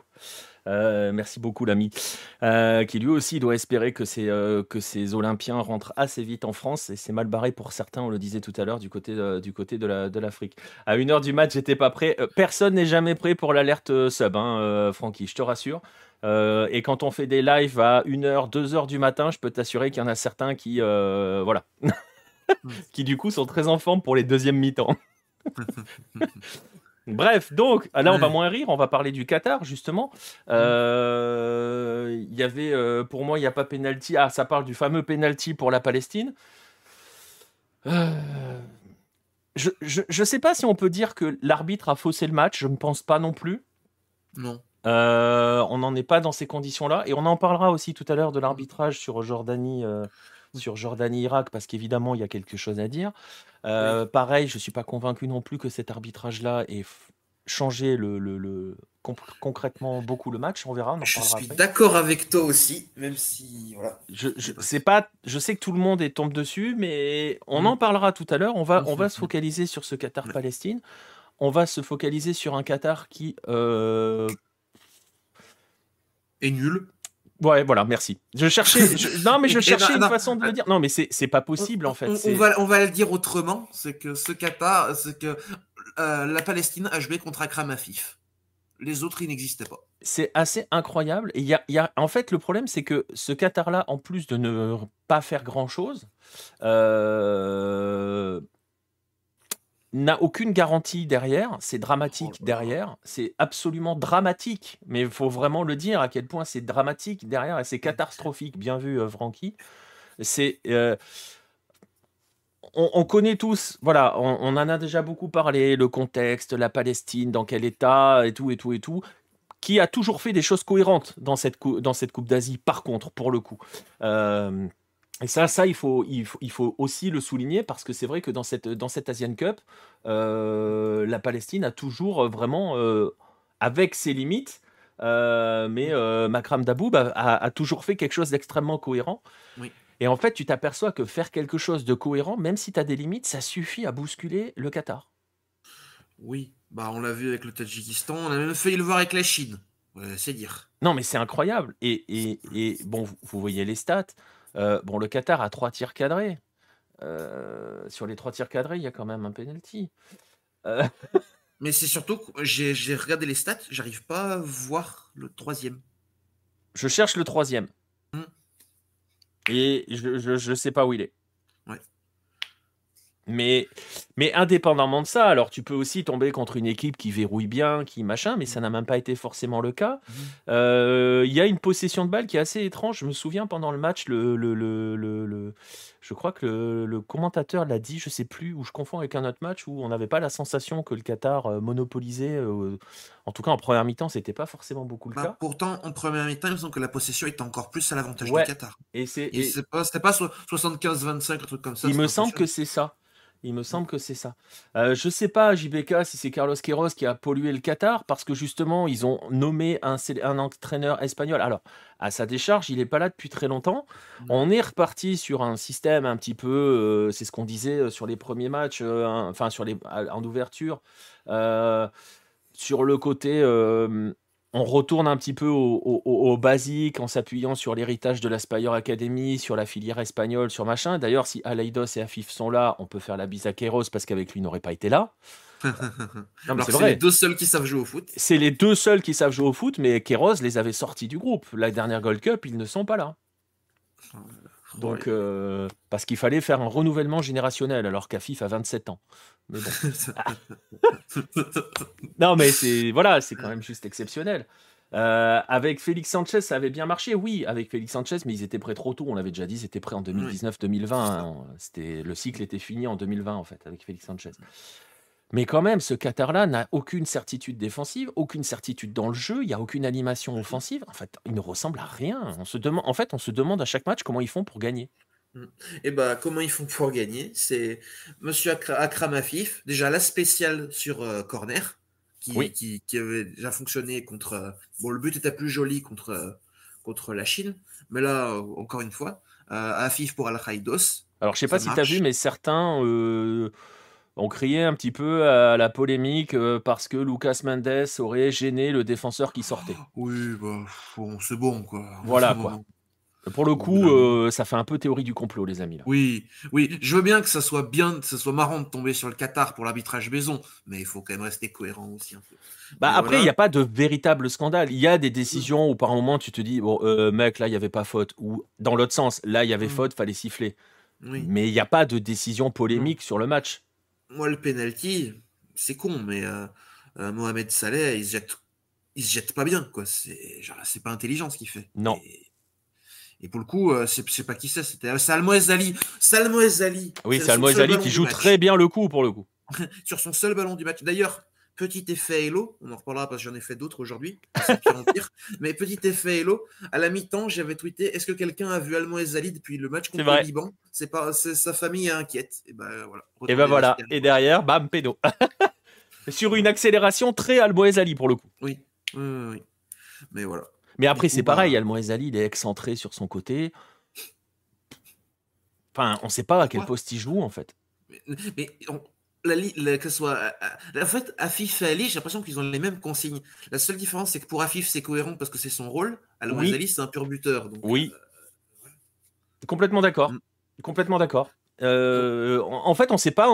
Alors, c'est pareil, hein, vous regardez la feuille de match, vous avez un système qui est soi-disant un 3-5-2. Très franchement, je ne sais pas quel est le système qatari. non, parce que Mohamed Ouad joue très bas des fois, mais des fois, ça Afif. Non, c'est vrai. Ouais, et Tu puis vois, pareil de l'autre côté, Pedro Miguel, on le voit pas. Il est jamais offensif, il non. est pas trop là. Il vient faire les Mais touches, par défensivement, contre. il n'est pas là non plus. Oui, Donc, non, on sait c'est pas là où où il c'est est, en fait. problématique. C'est Et comme la Corée, c'est pareil. Les ouais, joueurs sur le côté. mais t'as l'impression, et je suis assez d'accord avec ce que t'as dit, t'as l'impression que les trois, là, le trio Alaïdos, Afif, Almoez Ali, bah, bah, Tintin Marquez leur a dit, bah, vas-y, Ouais. faites ce que vous voulez. Mais c'est ça, hein, c'est vraiment ça. On va juste dire que pour le Qatar, cependant, le Qatar a eu on va pas dire l'intelligence parce que c'est pas ça, mais on va dire, a eu le nez de marquer juste avant la mi-temps, ce qui a beaucoup pesé, je pense, psychologiquement, parce que du coup, après, il remarque dès le retour des vestiaires. Ouais, c'est ça, en fait, c'est ça qui fait mal, c'est qu'il marque dans les Mm, arrêts de jeu mm, et il marque d'entrée de deuxième mi-temps. ouais. C'est ça, ça les a bien assommés, les Palestiniens, quand même. Ouais. Qui avait eu de très belles occasions en première période. Mm. Ah, Euh, mais oh là là. Barcham fait son match, hein, mine de rien. Hein. Ah, Barcham fait sacrément son match, oui, ça c'est sûr. Notamment, il y a une frappe là qui était de l'extérieur, de Ouais, l'extérieur du pied, qui était ouais, pas dégueulasse. La trajectoire pouvait tromper un peu, mais il est pas tombé dans le panneau. Est-ce qu'on peut parler du but de Dabar, du magnifique, 1 contre 3? Voilà. incroyable. Avec Tout en fréquence à la Messi, hein. Tout en ouais, fréquence pied ouais. gauche à la Messi. Hein. Récupération face à Bassam Al-Raoui, l'axe droit. Et ensuite, il va se jouer de Mendes et de Rouri, axe central, enfin axe et à gauche. En gros, C'est le trio défensif totalement à la ramasse. Mais en fait, ce que j'ai pas compris, c'est que pourquoi Al-Raoui, pardon, qui est pas axe droit, qui est axe gauche, se retrouve quasiment en position sur le côté droit. Et pourquoi il y a personne du coup à gauche? J'ai pas compris non plus. Mais on en revient avec cette Ouais. notion de cohérence hein, du Qatar. On ne sait pas comment cette équipe joue, on ne comprend pas comment elle joue. Mais elle gagne. Voilà, elle gagne ses Mm. matchs. Elle a battu le Liban 3-0, c'était sévère, mais elle les a battus. Elle a battu le Tadjikistan 1-0, et là, il y avait peut-être un petit peu plus à dire au niveau de Oui, l'arbitrage sur ce je suis match-là. d'accord. Elle a battu une extraordinaire équipe de Chine 1-0. Elle bat la Palestine 2-1, parce qu'en plus, c'est pareil. C'est pas faire offense à la Palestine de dire que déjà le fait qu'elle soit en huitième de finale, avec tout ce Mm. contexte-là, c'est un exploit monumental. Mm. Donc on l'attendait pas là. Elle était, enfin, on va dire les choses autrement. Si la Palestine joue le Qatar 2019, elle en prend 5. Oui, sans souci. Donc Et globalement, je pense qu'il y a certaines équipes, si la Palestine avait joué contre, le score aurait été aussi plus sévère. On va dire que, voilà. oui, c'est ça, c'est ça. Et justement, Gringo, tu parles du chemin du Qatar par rapport à son tableau. On va rappeler quand même que, comme par hasard, enfin après c'est pas la faute, hein, c'est le tirage qui veut ça aussi. C'est les classements aussi qui veulent ça. Le Qatar se retrouve dans une partie de tableau où en quart de finale, il va jouer le vainqueur d'Ouzbékistan-Thaïlande. C'est ce que vous voyez à l'écran. Bah, ça peut passer aussi, hein. Ça peut passer surtout si c'est la Thaïlande qui passe. je Ah pense. bah, j'ai envie de te dire, même si c'est l'Ouzbékistan, parce que l'Ouzbékistan face aux pays hôtes, ils vont nous faire le plafond de verre habituel et déjouer. Ouais, mais je veux dire, c'est au moins l'Ouzbékistan sait gagner ce genre de match. La différence est là. Enfin, c'est du moins ne pas perdre ce genre de match. On l'a vu contre l'Iran. Ils Après, peuvent c'est les pas le même traîner jusqu'au contexte bout, non ouais. plus, mais Ils ils peuvent peuvent les les. traîner jusqu'au Et bout. puis pour le coup, l'Ouzbékistan, ça aura aucun scrupule à aller jouer les 120 minutes. C'est vrai, Et ça les tiendra pour le coup. c'est vrai. Je pense qu'il faut que le Qatar prenne un gros pour se réveiller. Bah, regarde le tableau, le gros, c'est pas avant la demi, hein. Ouais. Et encore, si les gros se font pas sortir, parce que bon, Enfin, on, Qatar-Bahreïn, peut-être, en eh, demi. on est plus sûr de rien dans cette Coupe d'Asie, mine Non, de non. rien. Parce qu'on va aller, on va quand même évacuer le sujet qui fâche. On va passer au sujet qui fait plaisir, au petit bonbon. Moi, Mais j'ai juste vas-y. 2-3 trucs à rajouter sur la Ouais. Palestine. C'est que malheureusement aussi, il y a certains joueurs palestiniens qui n'ont pas fait leur meilleur match, malheureusement. Je pense à Al-Battat sur le côté droit, dont on avait dit beaucoup, beaucoup de bien. Et pas juste titre, il avait peut-être sûrement été le meilleur latéral droit des poules. Et qui, là, j'ai trouvé, a été beaucoup moins précis. Alors qu'en face, défensivement, pourtant, il avait le temps d'armer ses centres. Mais j'ai trouvé pas au top sur ses centres, malheureusement. Et ça a peut-être fait la diff aussi. Enfin, ça a un peu joué contre la Palestine, malheureusement, vu son importance. Puis voilà, sinon, j'avais noté aussi j'avais noté dans ma tête Mahajne, le milieu de terrain, là, qui a eu le, tu sais, qui s'était fait bander la tête, Oui. qui était vraiment le symbole de cette Palestine, qui a rien lâché parce qu'il a pas arrêté de courir. Malheureusement, ça a été trop juste, mais je trouvais l'image assez intéressante, le gars avec sa bande et tout, qui pendant 90 minutes aura tout donné. On le voyait à chaque fois gratter les ballons et Ouais. tout. Voilà, c'était juste ce que j'avais rajouté. Ah ouais, non, mais tu fais bien, c'est vrai que tu fais bien. Et effectivement, ça a été dit dans le chat, la Palestine part la tête haute. Moi, je pense qu'au-delà de partir avec la tête haute, elle part surtout avec des regrets. Mais... Et ça, c'est terrible. Et ça, c'est Parce terrible.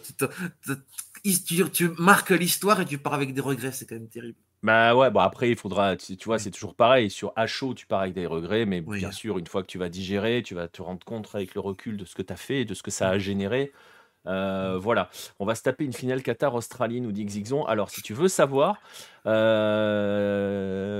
petite confidence, c'est exactement ce que j'ai dit. C'est exactement ce que j'ai dit à ma femme. Je lui ai dit, il y a un monde dans lequel on a une finale Qatar-Australie, et je suis pas prêt.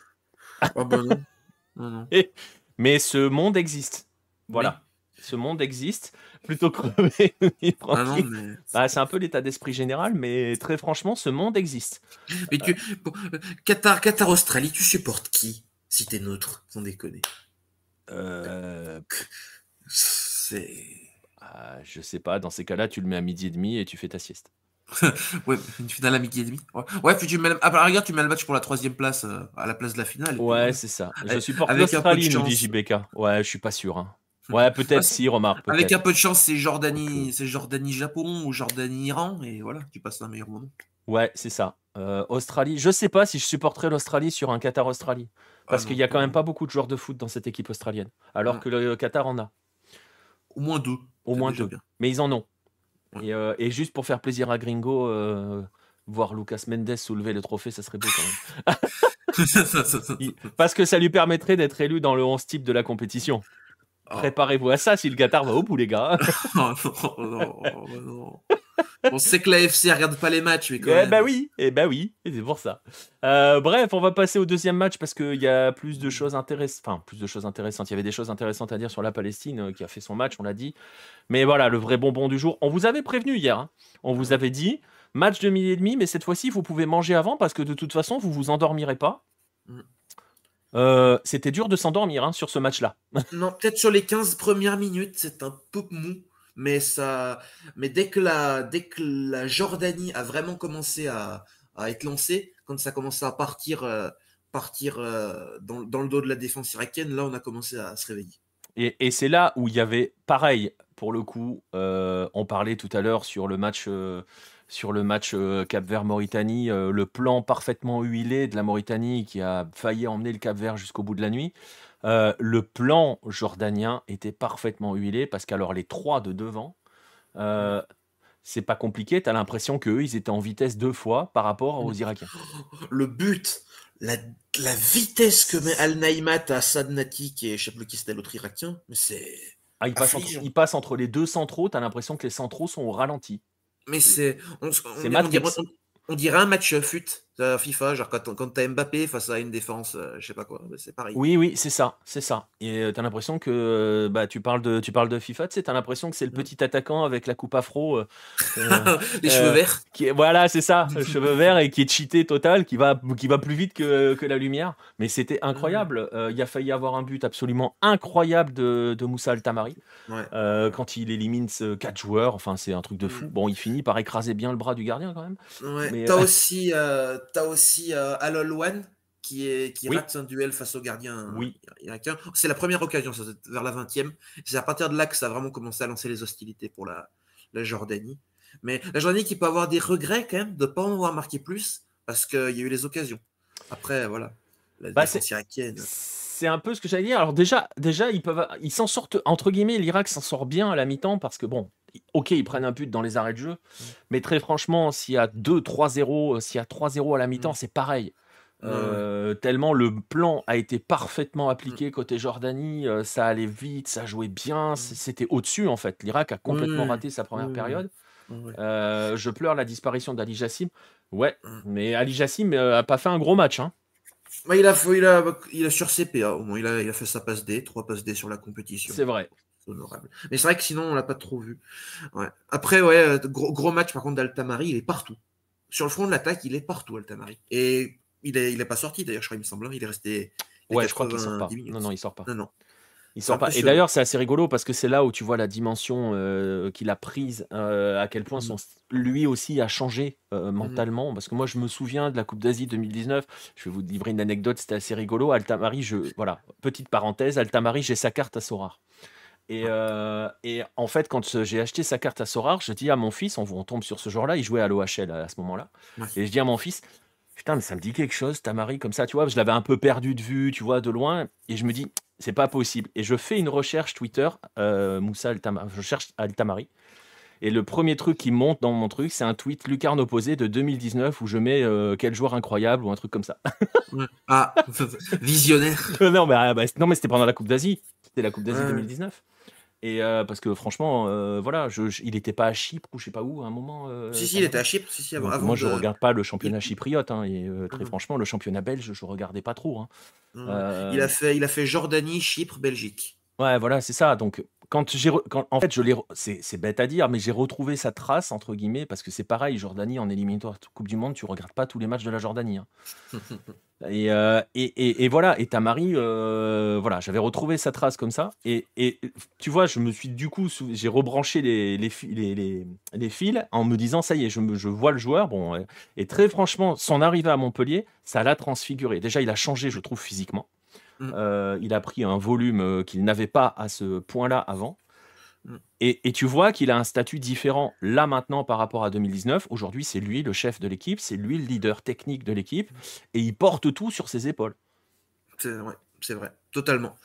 Et c'est ça, il fait vraiment, il fait aussi le travail que certains, il fait le travail, on va dire que certains offensifs font pas forcément. Pour, il est pas seulement ailier et tout.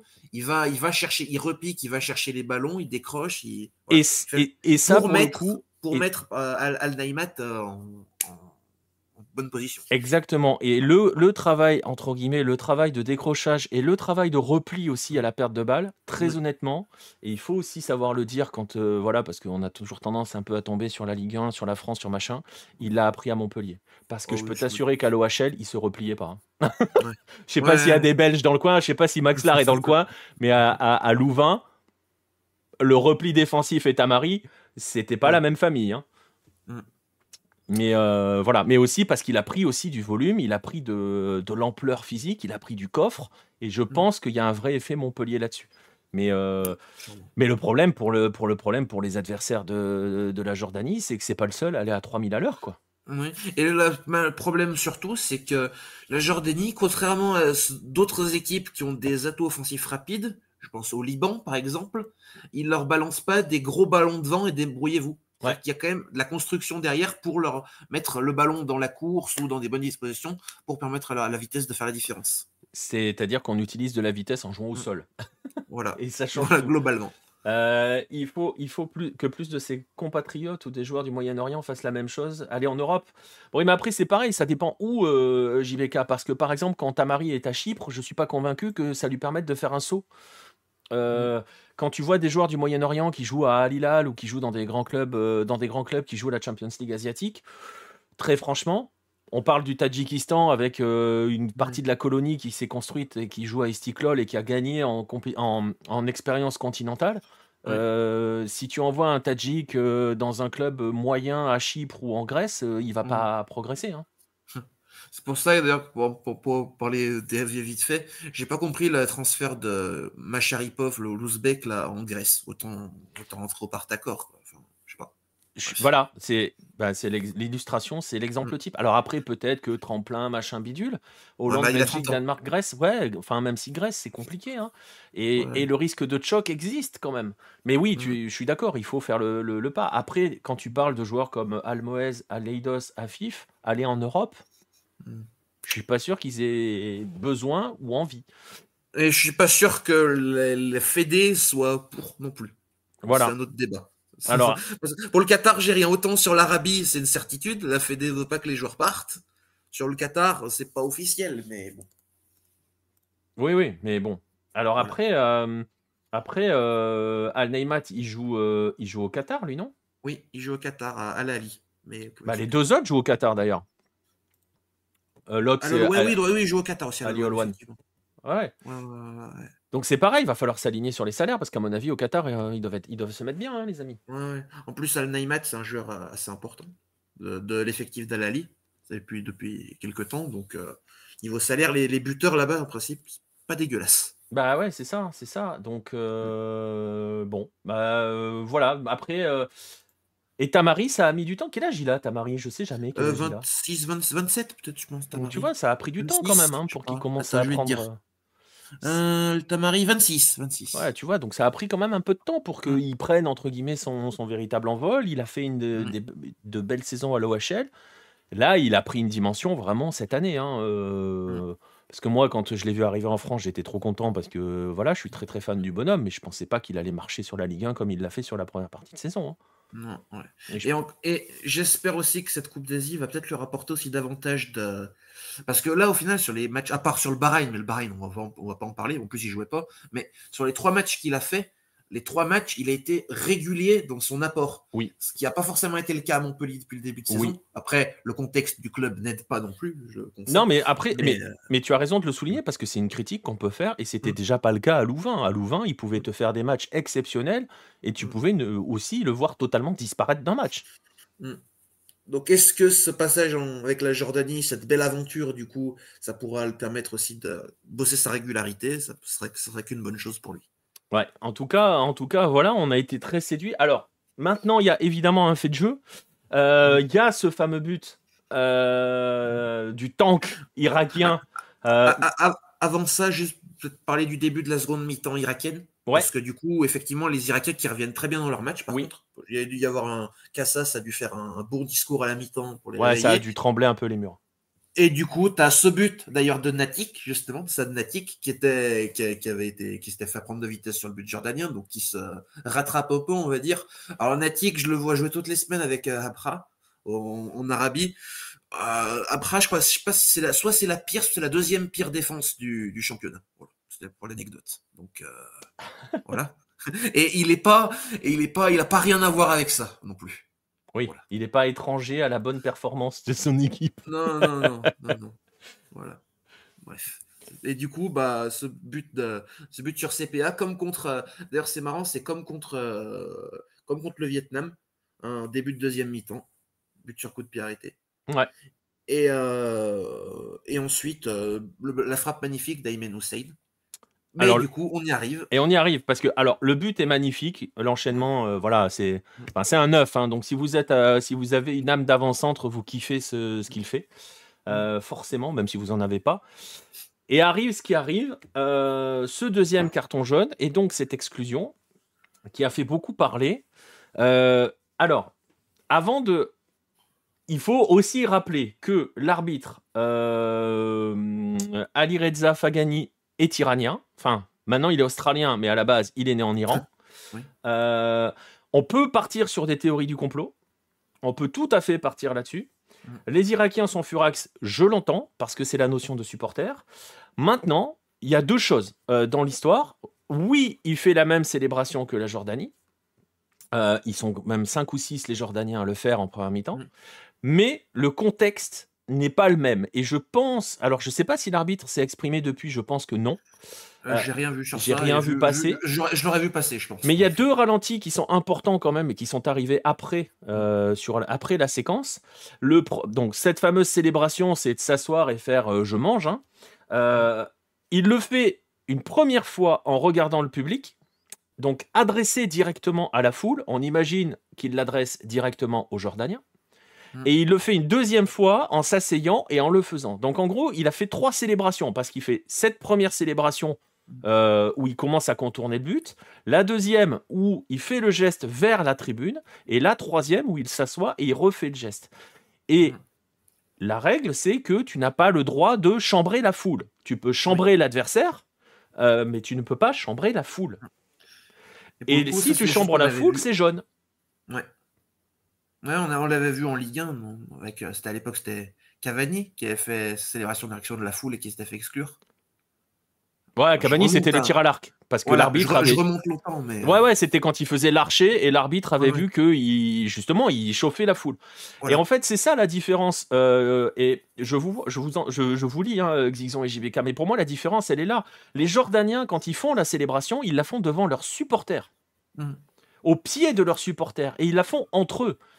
Le problème d'Ayman Hussein, c'est qu'il l'a fait en regardant la foule une première fois et il s'assoit en re-regardant la foule. Il ne le fait pas avec ses coéquipiers. Donc tu peux, dans l'esprit de l'arbitre et sans basculer dans la théorie du complot Iran-Irak, machin, géopolitique, machin, vous savez ce que j'adore les notions de géopolitique appliquées au match de foot. C'est du second degré, hein, si vous me découvrez. Mais je peux comprendre que l'arbitre puisse dire il y a célébration exacerbée où il chauffe la foule. Je sais pas s'il est véritablement devant le COP irakien, je sais pas s'il y a véritablement un COP irakien, il y a des supporters irakiens partout. Voilà, je peux comprendre que l'arbitre puisse lui mettre un jaune là-dessus. C'est absolument un peu abusé. Enfin, c'est un peu abusé dans le sens où tu dis avec un peu de psychologie, voilà, mais je trouve pas le rouge scandaleux. Enfin, le jaune, je ne le trouve pas scandaleux dans l'histoire. Ouais, c'est ça. Enfin, en tout cas, moi, je vois pas un vol arbitral sur cette action-là, concrètement. Non, après, malheureusement, c'est des trucs qui sont... C'est tout à, comme on dit, l'interprétation. Donc malheureusement, tu n'auras jamais de... Je vais pas dire de vérité sur ça, mais sûr, c'est que toute personne ne sera jamais d'accord. Non, tu peux pas, puisque c'est justement une notion d'interprétation, et donc forcément, ouais, tu as raison là-dessus. Ouais. Mais voilà, je tempérerai un petit peu plutôt que d'aller crier au complot Iran-Irak, au machin. Alors effectivement, il y a ce souci parce que l'arbitre est iranien, donc oui. Mais très honnêtement, et pour dire les choses, on va continuer le déroulé du match, et c'est là où je vais rejoindre Xixon. C'est pas du tout ce qui plombe l'Irak. Je pense que l'Irak se plombe tout seul. Pour 2 raisons, c'est que ils ne passent la fin de leur match qu'à se débarrasser du ballon et à le rendre aux Jordaniens. Il y a 2 actions qui sont symboliques, et d'ailleurs, je ne sais pas si tu as fait gaffe là-dessus, Kylian. À un moment, Mohamed Ali a le ballon côté gauche, et on est bientôt à l'entrée du temps additionnel, et il ne va pas l'enterrer. Et il repique vers le centre, il perd le ballon parce qu'il est tout seul. Et je sais pas si tu as fait gaffe à ce moment-là, mais Ressus Casas est furax sur le côté. J'ai pas vu. Il est furax, et on l'entend même un peu, enfin tu vois, parce qu'on entendait un petit peu les bords de pelouse de temps en temps. Et je sais que les commentateurs anglais disent Casas est en train de le sermonner, il n'a pas le droit de repiquer dans l'axe. On le voit en bas qu'il s'agit. Et derrière, ça va enchaîner vers la séquence qui donne Non, c'est pas à ce moment-là, ça donne pas l'égalisation. Non, c'est à la 90 plus 5. Ouais, l'égalisation. Parce que l'égalisation, c'est pareil. L'égalisation, il se passe quoi ? Il y a un dégagement du gardien, il y a un ballon qui est dans les pieds justement d'Ali Jassim, et qu'est-ce qu'il fait ? On est à 95e minute, il y a 7 minutes de temps additionnel. Au lieu de poser le ballon, de l'enterrer dans le camp, il tente une passe en profondeur improbable à Mohamed Ali, qui va directement dans les bras du gardien jordanien. Il rend la balle au Jordanien qui réattaque. Et si vous vous rappelez même plus loin de la séquence, ça termine avec un débordement. Et je ne sais plus qui c'est. C'est Altamari qui frappe, c'est repoussé par le gardien et derrière c'est le défenseur. Je crois que c'est Solaka, mais je suis pas sûr. Je crois que c'est Revin Solaka. Ah pardon, je sais pas. Je sais plus. En fait, il y a un supporter qui. Non, ça, tu parles du but. Non, je parle pas du but. Je parle de la séquence avant, c'est-à-dire que ça vient d'un corner. Le but, il y a eu un corner. En fait, l'Irak s'est plombé, c'est pour ça que je donnais le déroulé, parce que déjà le corner, je sais pas si vous avez vu, c'est un défenseur irakien qui protège le ballon et qui touche le ballon avec son pied. Alors c'est pareil, tout le monde a dit il n'y a jamais corner et tout, sauf que tu vois le ralenti, tu t'aperçois que non, il a vraiment touché le ballon avec son pied. Donc il a mal couvert le corner. Et regardez bien la séquence du corner, le ballon est dégagé, tous les Irakiens se jettent en attaque, et il reste 3 Irakiens pour 5 Jordaniens quand le ballon revient dans la surface. Où sont les joueurs irakiens à la 95e minute? Où sont-ils? Ils sont tous partis à l'abordage. On ne sait pas pourquoi. Alors moi, je veux bien, Aymen Hussein, ok, machin bidule, mais très honnêtement, regardez bien toute la séquence. L'Irak s'est plombé. L'Irak a fait n'importe quoi sur ces 5 dernières minutes, n'a fait que rendre la balle et fait une énorme erreur défensive parce qu'effectivement, après, ça revient sur Tamari qui enroule, le gardien repousse. Mais la séquence juste avant, à la fin, au moment où tu as comment il s'appelle, Yazan Al-Arab qui marque, tu as au moins 6 Jordaniens dans la surface. C'est ça. Mais parce qu'en fait, le ballon a été dégagé sur le corner et tous les Irakiens se sont barrés. Ils sont partis à l'abordage. Et sauf que derrière, ça fait un peu tennis, le ballon revient et tu as 5 ou 6 Jordaniens dans la surface qui ont le temps de combiner entre eux un petit peu. Ça arrive sur Tamari, il frappe et forcément, le buteur, il est tout seul, il n'y a personne. Jalal Hassan, il fait ce qu'il peut, mais malheureusement. Ouais, parce que alors lui aussi a fait son match. Hein. Il a fait un sacré match. Hein. Et vraiment, les 2 buts qu'il prend à la fin, tu peux pas. Quelque part, tu peux pas retenir ça de son match. Parce qu'au final, le reste de son match est quasiment impeccable. Et le deuxième but, c'est pareil, c'est terrible. 2 minutes après. Mais la séquence est incroyable parce que le ballon revient sur Jalal Hassan qui dégage, qui est même pas trop sous pression, qui rate son dégagement, qui renvoie le ballon sur un Jordanien seul à 30 mètres, 3 passes, un mec tout seul face à la surface, personne qui monte sur lui, but. Enfin, je veux dire, l'Irak s'est flingué le match, très sincèrement. Vraiment, totalement. Donc on peut crier au complot arbitral, machin, bidule quand on est supporter, mais si on prend un tout petit pas de recul, très franchement... Puis surtout que le joueur qui s'est fait exclure, c'est Hussein. C'est pas, son absence n'est pas censée justifier. Tu pourrais te dire qu'il aurait posé le ballon devant. Peut-être, je sais pas. Ouais, mais je sais pas. Enfin, en tout cas, vu comme ça jouait, il aurait déjà fallu qu'il l'attrape. Faut qu'il l'ait le ballon. C'est ça. Pas gagné ça. Je veux dire, c'est pas l'absence d'Aymen Hussein qui fait que je veux pas lui tomber dessus parce qu'il a 19 piges le gamin, mais que Ali Jassim tente une passe en profondeur à la 96e, 15e minute, c'est pas possible. Tu peux pas tenter ça. T'es à 1 contre 4, tu tentes une passe en profondeur improbable. Et personne se replace. Franchement, ils se sont flingués tout seuls, les Irakiens, dans ce match. Totalement d'accord. Donc voilà, c'est difficile. En tout cas, c'était vraiment le match bonbon, pour le coup. Surtout la fin, le scénario. Voilà. Avec mon effet Hello, encore, où je dis, je crois, à la 88e, la Jordanie... Je sais pas ce qui leur manque, mais pour gagner ce match, j'arrive pas à mettre le doigt dessus. Et 5 minutes plus tard, ils égalisent. Et 7 minutes plus tard, voilà. Après, en fait, ce qui leur manquait, c'était que l'Irak se fasse dessus. Pour dire les choses un peu crûment. J'ai l'impression qu'Hussein, c'était leur talisman qui les protégeait, comme Younous Mahmoud, qui a unifié et porté la chance de l'Irak en 2007. Ouais, je sais pas, JBK. Je sais pas si Hussein aurait... Franchement, je pense que l'Irak a manqué de maîtrise dans ses émotions et dans sa gestion de fin de match. Et alors peut-être qu'ils ont fondu une durite aussi et qu'ils ont explosé dans leur tête avec le rouge. Je sais pas, c'est possible. Hein. Mais je sais pas. Le rouge, il arrive à la 77e et franchement, pendant une dizaine de minutes, ils concèdent un peu, mais pas à ce point-là, quoi. Quand tu vois tout ce qu'ils concèdent dans les 10 dernières minutes, waouh. En englobant le temps additionnel. Même de manière générale, de toute façon, pour la victoire de la Jordanie est loin d'être un vol aussi. Non, oui, voilà. C'est ça. On peut pas parler de vol. Oui. Non, on est d'accord. En tout cas, ça fait... Voilà, hein, je vais vous montrer le tableau. Parce que bon, ils sont quand même très compliqués. Hein, parce qu'on a quand même eu 4 quarts de finale, 4 huitièmes de finale, mais on connaît qu'un seul quart. Hein. Mais alors, quel quart ça va être? Mais alors, Moi, quel quart, les amis? mais comment je vais faire, moi, pour survivre face à ce quart? Quel quart? Qui vais-je supporter? Ça, mon gars, bon courage. Tadjikistan, Jordanie, miam miam. Oui, exactement. Comme je l'ai écrit sur Twitter, posez votre vendredi. Voilà, vraiment. Vendredi midi et demi, vous pouvez y aller parce que ça devrait être un vrai bonbon, ce match. Ouais, je pense qu'on déclenchera pas d'effet Halo en le disant. Ça peut pas faire 0-0. Ce match-là peut Non, pas faire pas 0-0. possible. C'est pas possible. C'est juste pas possible.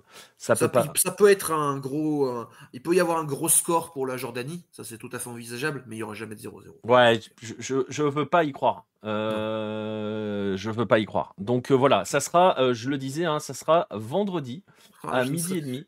je pourrais pas débriefer l'écart. Quelle tristesse. Aïe, aïe, aïe, aïe, aïe. Donc voilà, je sais pas si on pourra peut-être pas faire un live avec. Je sais pas. Tadjikistan, Jordanie, c'est quand même très excitant. On verra, on verra. Je sais pas, Ouais. ça dépendra aussi de nos tafs respectifs. Bref, on verra, mais en tout cas, voilà, posez votre vendredi parce que parce que ça va être magnifique. Voilà, on va se projeter sur les matchs de demain. C'est un peu le bordel hein, dans l'organisation. On s'est bien amusé aujourd'hui. Place à. Bon, voilà. Alors là, si vous voyez le tableau sur les écrans, les matchs de demain concernent la partie haute du tableau. Voilà. Donc, le match de 12h30, Ouzbékistan-Thaïlande. Alors là, pour le coup, ne mangez pas avant le match. Voilà, on va rappeler ce conseil de survie. Parce que ça peut vite partir en match compliqué. Ça va beaucoup dépendre de l'Ouzbékistan parce que je ne suis pas convaincu que la Thaïlande ait envie de partir à l'abordage. Ça sent le piège, je suis d'accord avec Zigzon. Attention, enfin, c'est difficile de quand même. Mine de rien, c'est quand même. On aurait tendance à penser que l'Ouzbékistan est au-dessus, mais franchement, j'ai du mal à les mettre très grands favoris. Ça sent vraiment le match très compliqué avec toujours ces notions de plafond de verre et parce que l'Ouzbékistan, jusqu'ici, on les a pas véritablement vus se lancer. Puis parce que l'Ouzbékistan va devoir jouer de la manière dont il piège ses adversaires d'habitude, c'est-à-dire faire du jeu. Non seulement ils en sont incapables, et puis ensuite la Thaïlande, ça va très vite après. Sofana Twenta, Sopachok, etc. Bordin Fala, ça va vite derrière. Il y a vraiment tout du piège hein, sur ce match. Hein. Vraiment. Et voilà, donc c'est intéressant par rapport à cela. Alors on va voir, hein. Peut-être que ça va devenir un match totalement dingue, totalement historique, parce que mine de rien, on rigole avec tout ce qu'on a dit, enfin on rigole non, mais avec tout ce qu'on a dit sur Jordanie-Irak. Je pense que dans 10 ans, ce match sera l'un des marqueurs de cette Coupe d'Asie. Hein. Même pas dans 10 ans, à la fin de la compète. La cote des tirs au but est basse. Je pense que la Thaïlande a les moyens d'amener l'Ouzbékistan jusqu'au bout. Hein. Oui, surtout que... Donc, et j'aurais même tendance à dire que si l'Ouzbékistan ne marque pas rapidement, plus le temps va passer, plus ça risque de paniquer, moins ça risque d'être efficace. Ouais, ça risque de. Ouais, en d'autres termes, ça risque de sentir le bourbier assez rapidement. Voilà. Faut que l'Ouzbékistan marque vite. Voilà. Et il y a forcément l'autre match, le match de 17h, le match que tout le monde attend, comme le dit Sikoussi. Sikousix. Comme tu veux, tu me diras comment on prononce ça en phonétique. Le match Arabie Saoudite, Corée de demain, quel banger. Je ne comprends pas pourquoi la Corée part autant favori. Pour qui? Ouais, parce que c'est pas mon cas en tout cas. Oui, parce que bon. Peut-être que sous certains comptes de foot qui ne regardent pas les matchs, ça peut être favori, mais en tout cas. Ouais, parce que bah voilà. Alors évidemment sur le papier, c'est pour les bookmakers. Ah ouais. Ouais, bah les bookmakers, c'est des algorithmes. Ouais, mais les bookmakers dès qu'ils voient Heung-min Son et Kang In-lee, c'est bon. C'est des algorithmes. Bye bye la Corée. JBK va être en stress. La Corée est à 1,75 pour les bookmakers. Et là, waouh. Et l'Arabie Saoudite à 5. Ah ouais, c'est brutal là. Ok. Oui. Ils connaissent pas le clean ball. Hein. En tout cas, c'est un match ouvert sur le papier. Enfin, ouvert, pas dans le jeu, parce que jusqu'ici, très franchement, on n'a pas vu grand-chose côté Corée du Sud. On l'a déjà, je vous invite à réécouter les émissions de débrief des matchs de la Corée du Sud. Voilà. Je pense pas que Klinsmann comprendra qu'il faut faire jouer Lee Kang-in en meneur de jeu derrière ses attaquants, ce qui permettrait à Son Heung-min de trouver une position sur le terrain. Je serais prêt à prendre le pari que si Lee Ki-jae n'est plus blessé, il redeviendra titulaire dans le 11 et ça fera plaisir à Baptiste et à tous les Sud-Coréens. Il a des problèmes de défense. J'espère pour la Corée du Sud que Kim Min-jae va retrouver son niveau des premiers matchs, parce que si c'est ce niveau du troisième, ça va être compliqué. Et j'espère aussi que les latéraux coréens vont se transcender un peu, parce qu'en face, ce sera Aldo Sari et Abdulrahman Harib. Donc, voilà, sur les côtés. Bah c'est ça, le souci, il va se poser là. Alors déjà que les latéraux coréens n'ont pas le droit de passer la ligne médiane sous peine d'autodestruction. Bon, sachant que en n'ayant quand même pas le droit de passer la ligne médiane, ils arrivent à se faire systématiquement prendre dans leur dos. Ouais. Ça peut aller très vite, hein. Et mine de rien, même si évidemment on a beaucoup critiqué l'Arabie Saoudite de Mancini, qui arrive dans des conditions différentes parce qu'il est vraiment en début de cycle lui. C'est moins inquiétant, je trouve, l'Arabie Saoudite que la Corée du Sud. Bien sûr. Bah, bien sûr, déjà, tu n'as pas les mêmes attentes. Tu n'as pas le même effectif, même si j'ai beaucoup de respect pour les joueurs saoudiens. Mais sur le papier, la Corée est quand même censée être largement au-dessus. Donc voilà, tu peux moins tomber sur l'Arabie de Mancini, surtout qu'au final, elle a fini première de son groupe quand même. Donc, elle finit première de son groupe. Elle a des matchs qui sont un peu poussifs par moment, même s'il y en a certains où elle est surtout maladroite, elle doit les plier. Après, Oman, c'est dur parce que Oman, c'est toujours infernal à jouer. Donc, c'est comme, quelque part, c'est comme la Syrie pour l'Ouzbékistan. Tu ne peux pas t'en tirer de. Bah, c'est vrai que c'est difficile de savoir où elle en est véritablement, cette Arabie Saoudite. Parce que franchement, face à Oman, elle gagne 2-1. Il y a les circonstances, machin. Mais franchement, on avait déjà dit à ce moment-là, elle doit leur mettre une tôle aux Omanais. Ouais, mais c'est Oman. C'est toujours. On est d'accord. Mais il y a beaucoup de faits qui font beaucoup de maladresse, d'occasions manquées, de trucs qui font que, bon, dans le jeu, c'est pas exceptionnel, mais ça doit gagner largement. Et après, les deux matchs qu'on suivi, c'est compliqué parce que le Kirghizistan, c'est quand même extrêmement faible. Et le Arabie Saoudite-Thaïlande, on savait très bien que le 0-0, c'était écrit avant le match. Kirghizistan, plus de points que le Vietnam. Pardon. C'est vrai. Désolé. C'est vrai. Mais il y a quand même, je trouve, un équilibre un peu plus affirmé côté Arabie Saoudite, sauf si Klinsmann voit le buisson ardent sur Wisecout et comprend comment il faut positionner ses joueurs sur le terrain. Un miracle est possible, tout est possible en football, hein, on l'a vu ces derniers jours. Bon, voilà. En tout cas, 1,75 Corée du Sud, 5 Arabie Saoudite. Puis scrutez aussi mon Twitter, parce que si je pète un câble et que je finis par faire une vanne sur Son, effet Hello, il va marquer un triplé demain. Donc, après, Son marque ses buts. Ouais. Mais non, mais de toute façon, après, le problème, c'est que on rigole, mais je sais que ça déprime totalement Baptiste, le triplé devant JBK, et tu m'étonnes. Après, voilà, et je pense que JBK ira dans ce sens-là aussi, c'est-à-dire que je pense que Klinsmann ne changera pas son système demain. Et puis parce que c'est pas le genre à changer de système, on l'a vu bien sourire quand il fait 3-3 contre la Malaisie en prenant des buts où sa défense est dramatique. Offensivement, la Corée du Sud ne propose rien et ne proposera rien demain. Et c'est pareil, hein, c'est un match qui peut nous emmener assez loin. Hein. Entre la maladresse de l'Arabie Saoudite et l'aspect totalement inoffensif et l'absence d'idées de la Corée du Sud, ça peut durer cette histoire. Hein. C'est sûr. Demain, faudra un bel alignement des planètes pour qu'on ait 2 beaux matchs demain, quand même. Oui. Attends, parce que t'as vu les matchs d'après-demain. Oh non. Ouais, mais au moins les matchs d'après-demain, au moins sur un match, je pense qu'on verra du but. Iran en Syrie. Ouais, Iran en Syrie, sauf si l'Iran marque vite et derrière fait de l'Iran, c'est-à-dire gère son match. Ouais. Demain, Alda Ossari, fination clinique. Écoute, c'est noté Sikoussi. On verra demain. On espère. Hein. On l'espère. Enfin, on verra. N'oubliez pas que le vainqueur de ce match affrontera l'ogre australien en quart de finale. Non, mais en plus, je rigole, mais attention, l'Australie, ça va aller très loin. Oui. En plus, Graham Arnold. Hein. Mais on rigole, mais non seulement si ça peut largement battre l'Arabie et la Corée, et du coup, en demi, ce sera la Jordanie ou le Tadjikistan. C'est ça, c'est pour ça que ça peut. Là, l'Australie, la route, on va pas dire qu'elle est tracée pour la finale, mais même sans jouer au foot, c'est possible de Bah, les disons voir. qu'ils sont sur les Champs-Élysées un dimanche matin, quoi. Ouais, voilà. Donc un dimanche très tôt, hein, parce que voilà. Mais Mm. voilà, avec Wang Chan, il pourra le mettre à droite et mettre Lee Kang-in au centre. Oui, alors ça, JBK, ça voudrait dire qu'il connaît ses joueurs. Voilà. Voilà. Mm. J'en dirai pas plus.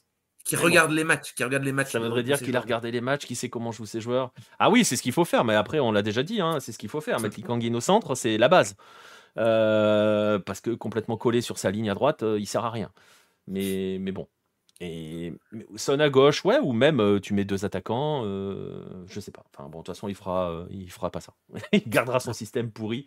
La Corée du Sud va dégager, nous dit Xixon demain. Bah écoutez, on verra ça demain. On débriefera ça, tout cela tranquillement Ouais. demain soir. Je vous l'ai dit, on a une bonne journée avec toujours ce petit chevauchement entre Arabie Saoudite, Corée du Sud et le match africain de 18h qui sera Mali-Burkina Faso. Ça vous laissera, je pense, le temps de finir le match Arabie Saoudite, Corée du Sud avant de passer à la CAN. Et on se retrouvera demain. Alors, 23h ou pas. On espère. Bon, au moins mercredi, on sera sûr que ce sera plus tôt. Voilà. Mais voilà. Je peux pas en dire plus, 23h ou minuit, parce que si l'Afrique du Sud et le Maroc ont décidé de se tenir jusqu'au bout, on démarrera après le match. Et effectivement, on sera un petit peu plus tranquille. Je laissais passer l'alerte, merci pour le follow Sikoussi. Un peu plus tranquille mercredi, l'émission sera aussi un petit peu plus courte.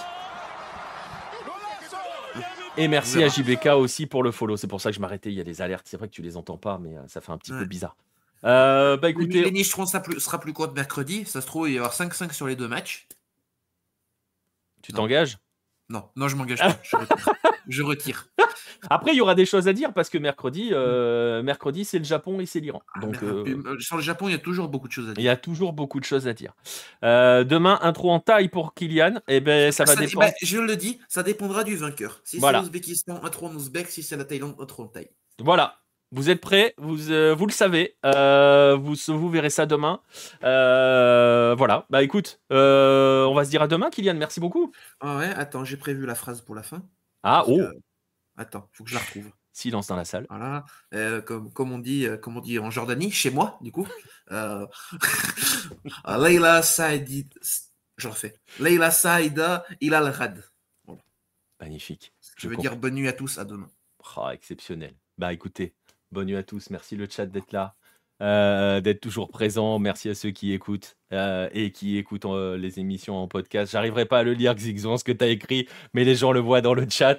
Merci à tous donc de continuer à nous suivre. C'était le 16e épisode de Jour de Coupe. On se retrouve demain pour le 17e, soit à 23h, soit à minuit. Bonne nuit à tous ou bon match si vous allez voir les matchs nocturnes, s'il y en a. Allez, à demain tout le monde.